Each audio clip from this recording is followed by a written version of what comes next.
Hey, my name is Emma Sutton, and I'll be talking about the pros of Social Security. Social Security was designed to provide material needs for people to help protect the elderly and/or the disabled from the expenses of illnesses that could potentially use up their savings. Social Security was put into place to provide a partial replacement of income for the people who met the qualifications, as well as encourages personal savings and private pensions. You cannot be rejected, nor can your funds be lessened if your income exceeds a certain point. Social Security is crucial to many. It matters because it provides financial protection to the elderly and disabled. Social Security also benefits the families of the individuals receiving it. 67.9 million people receive benefits from Social Security. While people are able to work, they contribute to their Social Security fund through payroll taxes or self-employment taxes. That is mandated through FICA and SECA, which is Federal Insurance Contribution Act and Self-Employment Contribution Act. There is a limit to the taxable amount. Each year that limit is updated based on the increases in the average wage amongst people. Now here's a list of pros.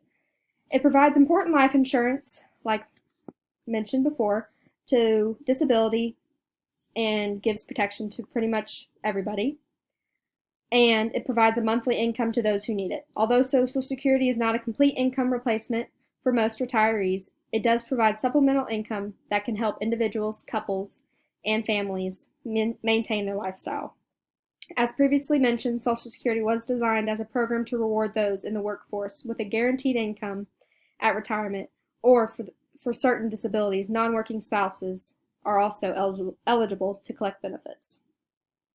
About 95% of people aged 20 to 49 who worked in jobs covered by Social Security in 2018 have earned life insurance protection through Social Security.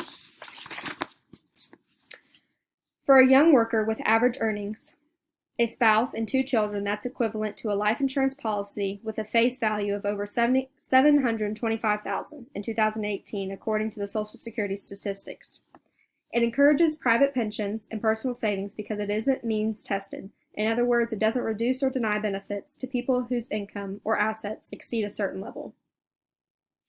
Social Security provides a higher annual payout than private retirement annuities per dollar contributed because its risk pool is not limited to those who expect to live a long time. No funds leak out in a lump sum payment or bequest, and its administrative costs are much lower.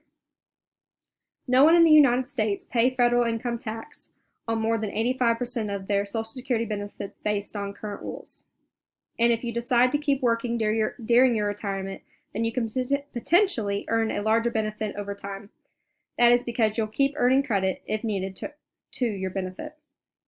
Now there are 4 types of Social Security: retirement, disability, survivors, and supplemental benefits. A Social Security plan that American workers receive when they retire is the retirement benefits. 62 is the earliest a person can start receiving the Social Security benefits. The amount of benefits earning people receive are based on their lifetime earnings. People receive those benefits monthly. Disability is the SSDI, which stands for the Social Security Disability Insurance, a program that will provide a certain amount of benefits to the individual that is disabled, as well as certain family members. This only happens under certain conditions, though. The individual must have worked long enough and recently enough and paid Social Security taxes on their earnings. These benefits are given monthly to the individual and their family members. Survivor Social Security, this program was put into place for the members of someone who has passed away.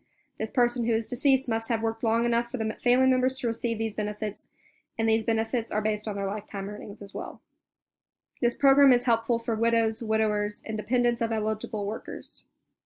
Now on to the final one, supplemental benefits. This is similar to the SSDI. The medical requirements to receive these benefits are the same. The Supplemental Security Income Program helps disabled adults and children who have low income and limited resources available to them. For this program, you have to be from the age of 18 to 65, never been married, U.S. citizen, and have not applied or received benefits from this program before. People receive these benefits monthly as well. Thank you so much for listening.